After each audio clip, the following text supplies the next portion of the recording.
Hello everyone, সারাদিন shopping করে খুব ক্লান্ত। বাড়িতে এসে ভাবলাম একটু পনিরের কোরমা বানাই, তাই আমি নারকেলটাকে কুড়িয়ে নিয়েছি।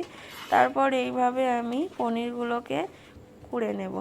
এবার আমি এর মধ্যে দিয়ে দেব অল্প একটু ময়দা আর একটু চিনি, তারপর দিয়ে দেব নুন, দিয়ে ঠিক যেইভাবে রসগোল্লার বানাই ঠিক সেইভাবে আমি এটাকে মাখবো।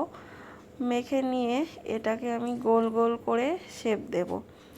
যে যেমনভাবে শেপ দিতে পারে, আমি এখানে গোল গোল করেই দিয়েছি। তারপর আমি যে নারকেলটা কোরানো ছিল সেইগুলোকে একটুখানি বেটে নেব, নিয়ে ছাঁকনি দিয়ে দুধটাকে আলাদা করে নেব। তারপর আমি এইভাবে দুধটাকে পেস্ট করে বের করে নেব। তারপর এগুলোকে আমি বড়াগুলোকে ভেজে নেব লাল করে।